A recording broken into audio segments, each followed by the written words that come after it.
Everyone. Thank you for joining me today. So if you clicked on this video, you are also very intrigued by this topic. As someone who believes that I am one of the chosen ones, I am part of the 144, I have actually realized that this is a concept, this idea of twins or divine unions or whatever way, has been brought up in the airwaves for some time. And I started thinking to myself, like, do I feel like I've had a twin? And the answer to me is yes. I've felt like I've had a twin for close to 20 years now. It's a relationship that I can't even really describe. But in these last years, as it started morphing and changing, I started realizing, like, oh, is there any weight to this? Like, why is it that everyone on the airwaves talks about these divine unions? How is this something that we all seem to share or shape within ourselves or understand and have this ideology? And I guess I just got really intrigued about where it all stems from. And it was funny enough that a lot of the stories that we've adopted in our day-to-day actually come from a lot of this twin theory. And it was something that I didn't even really think about. But I'm going to also pose one other thing to you guys a little farther down. But just follow along with me, because I really think this is a topic or something that we all share. It's a romanticism that we are all kind of striving for or looking for. And please, after this video or watching whatever you want to watch, if you feel like you're also on this twin journey, or you feel like you have a twin flame, or you feel like you have this divine union that you're like strangely tied to, by all means, please chime in or leave a comment, because this is something for me that has shaped my life tremendously. And I can honestly say that what really reigned true to me when I did all of this research in the last, let's say, weeks to months, like this has been ongoing, I found it really astounding how a lot of people feel like, it's one soul that's separated into two. But what's really interesting, at least for what I believe, is that there is this repelling feeling that one has with their twin. And the more I researched it, the more I realized that twin souls or twin flames is not really a concept that's used, but twin gods or perfect twins is something that comes up a lot. And I think what's really interesting is that these twin gods, right, they have twins all through the Bible. They have twins all through antiquity, but I'm not interested in the twins, like as in brother, sister twins. No, I'm more interested because obviously the chosen are quite unique. Those that feel that they're going to be in a divine union are quite unique. And what is really interesting is that the twin gods themselves tended to always be reflections, but also the opposites of one another. And it was this differential between the two that actually created the momentum and the power. So some of the most common ones that most of us know of, okay, would be people like Isis and Osiris. Okay, it was said that the reason why Isis could even find all the pieces of Osiris after Set had split them up and tossed them around all through the earth, it was just because Isis was able to chime into Osiris in a way that no other person could. And it was said that she and him were these twin or perfect twin gods for each other. The same as Inanna and Dumuzi, the same as Ural and Enki, the same as some would say that Mary Magdalene even and Yeshua were of the same type of twin union. And I found their love story very unique and understanding, because they also came from two different worlds. There was also a Sita and a Rama. There was also Radha and Krishna. There's Parvati and Shiva. You can see Lakshmi, Vishnu. There was always these two gods and god and goddess that were of different natures. Nut and Jeb of the Egyptian. I'm just listing out many of them because they go through all different types of religions, backgrounds. Freya and Odin, Eru, Hathor, Horus. One of the most interesting ones that I found was of Cupid and Psyche. And this actual story of Cupid and Psyche was very interesting. And why I bring up a lot to do with the Greeks is because when you go through antiquity and many of the stories, they tend to be myth, right? But what's interesting is that there is one by Plato, Symposium. This is a story about a twin or two twins that were androgynous in nature, and they were like as one body with four arms, four legs. And Zeus commented on the fact that and they were called humans. And this is what I find interesting about the story, is that this particular story, you see that Zeus felt that these humans, or these twin humans, the first humans supposedly to come into creation, The only time you see this again is in Genesis. It's very brief before the whole story of Adam and Eve. Is this androgynous being that is created first? However, this encapsulament that you see in Symposium of the twin nature is where a female male is split in half because Zeus feels that these first humans were powerful enough to take over the gods. That's why I find that I'm most interested in these godlike creatures, because even in the Symposium with this first Greek story about the twins being separated, Zeus had them stricken all over the world. And I think it was Apollo that felt bad and decided to go piece all of these twins together to bring them back together again, because they would get very disrupted and very sad.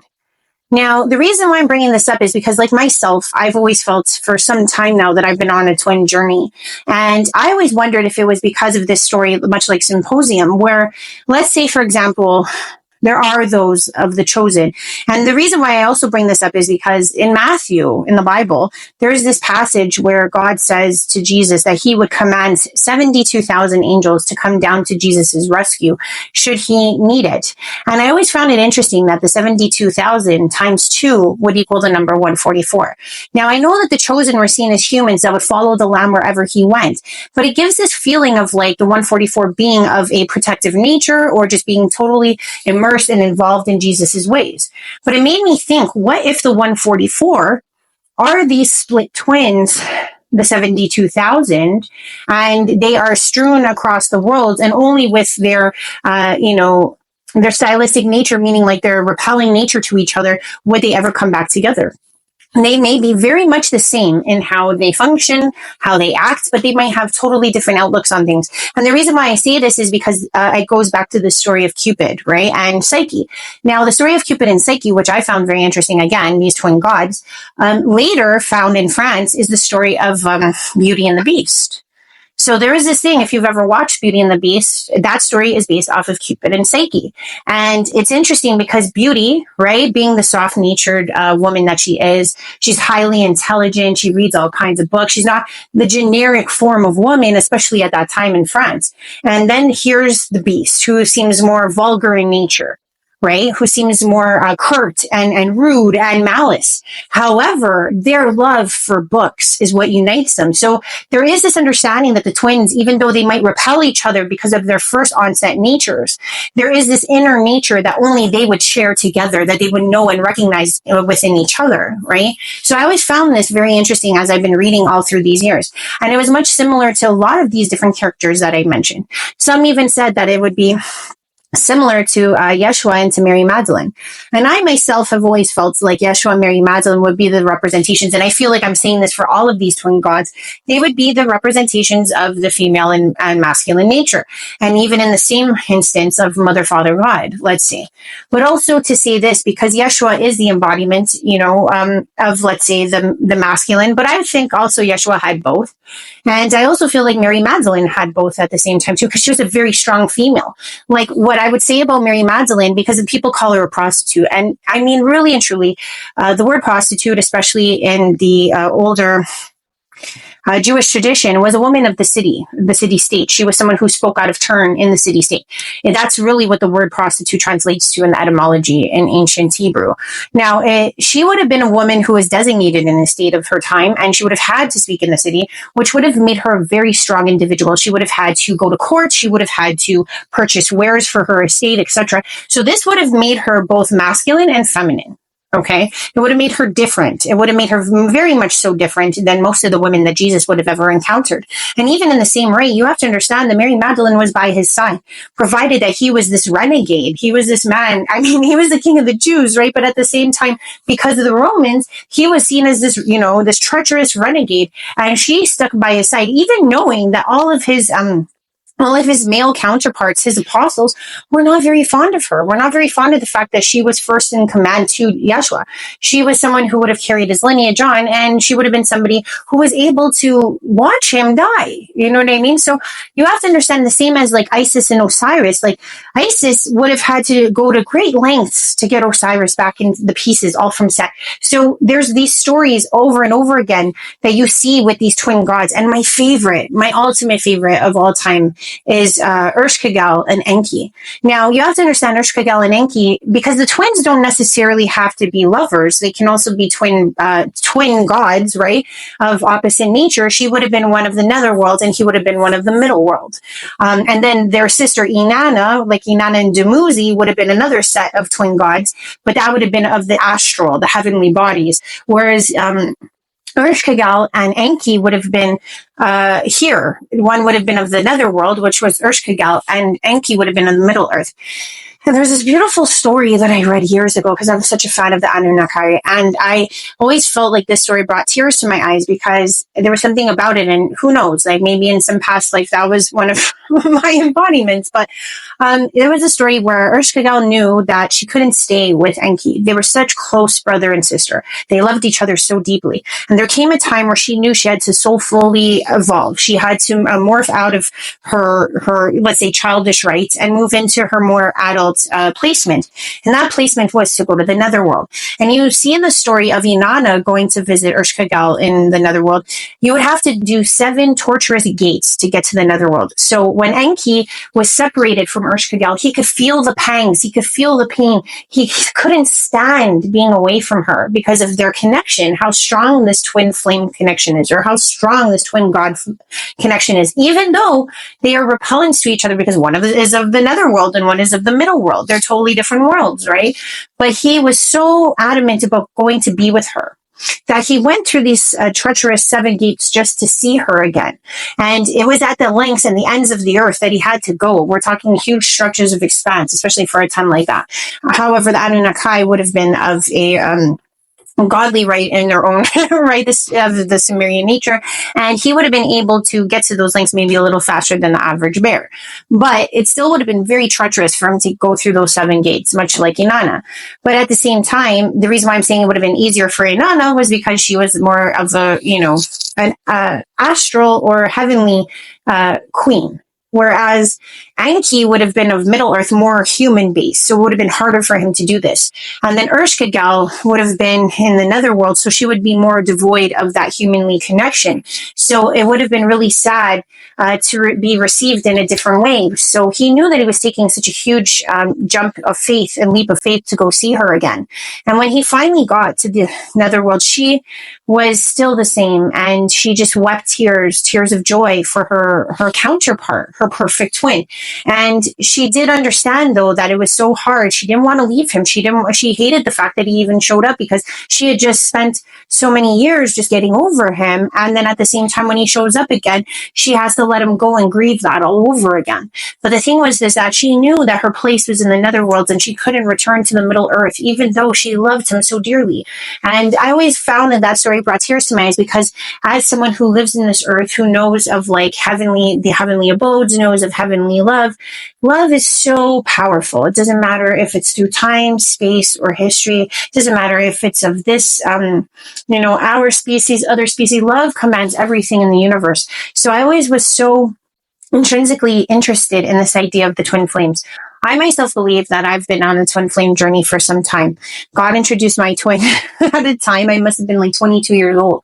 And I was not aware of this connection, but I knew the minute I saw this person that there was something intrinsically astounding about them, more so than any human being I had ever interacted or seen before in my life. There were so many intrinsically interesting things that were so similar to myself and so contrast to myself. And the fact that this person could irk me in ways that no other human could was always so astounding to me. And I mean, in this time, I don't truly know how the whole twin flame journey works out, or how the twin gods, let's say, work out. And why I say twin gods, because I feel like, what if we are those 72,000 angels here for Yeshua? And maybe our bodies just can't take a whole angel soul. So they separate an angel soul into 2 humans, much like the story of the symposium, like the Greeks. These humans were way more powerful than the average humans, so much so that the gods were scared of them. Zeus was scared of them. So it makes me think, what if these twin flames, or these divine unions that seem to be swept up in the airwaves, have some weight to them? And it's based more so to do with maybe a very ancient, angelic, or very strong lineage of some sort.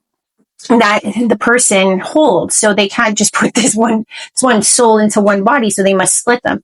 But the resonance that you share with your twin is the same. So, same would recognize same. And I feel like in my situation, my twin was a huge catalyzer in my life. And I think I also was a catalyzer in their life. There's things that I'm sure he looks at me and says, I can never be like that. And I look at him and I say, I can never be like that. But in the moments we shared, we were one. And I know that even if we do not participate in this lifetime, because personally, I think he took a wrong turn to Albuquerque. Let's see now. South Pole? Oh, I get it. I should have twined left at Albuquerque. But I always felt like there was a moment in time where we understood each other. And I think that if we should need to formulate something, it'll come around, because that's how destiny works. And why I'm bringing this up now is because about 2 years ago, and I even said this in an old video, and I'm really saying this out to those out there that feel like they're part of these twin flame unions or these divine unions, because we all know that these unions are not easy. They're not these epic love stories. Any of these persons or gods that I talked about had these really tragic, really strung out stories. So even though they were these twin gods or twin possessors of the same soul, they still had so much grief and strife to even come together. And there's so much purpose to the connection. And sometimes they couldn't even stay connected. So I do feel like this speaks to those that are in and a part of this type of relationship.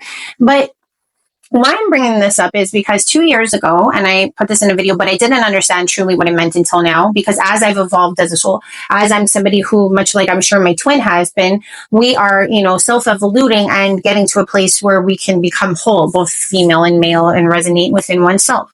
But God showed me this long time ago of this idea of a table and 2 chairs. And what God spoke to me and said was that a table is simply a table, but has no purpose without the 2 chairs, or without the 2 minds meeting at the table, or the 2 persons eating at the table. That's what makes it a table. Like, you cannot really give purpose to that item, right? Unless there is a partaking of 2 to make it so. So it made me realize, and he even showed me a picture of a table with 1 chair, and how sad and depressing it was, and how this commune of the 2 chairs uniting at the 1 table would bring it to its next evolution. So it gave me this feeling that the 2 would evolve to the 3rd power. That was what I was shown.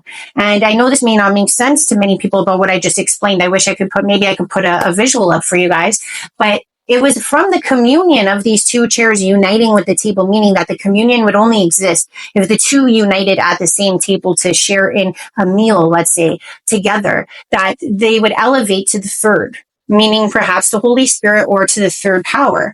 And I always felt like these divine unions, or these twin flames, or these 72,000 angels meeting their other half, let's say, to become the 144 in total, would actually be the ones who end up, rising to that 3rd power together. And like I said, God showed me the table with 1 chair, and how it didn't have as much, it was a little more demure, and it was a little sadder in its effect.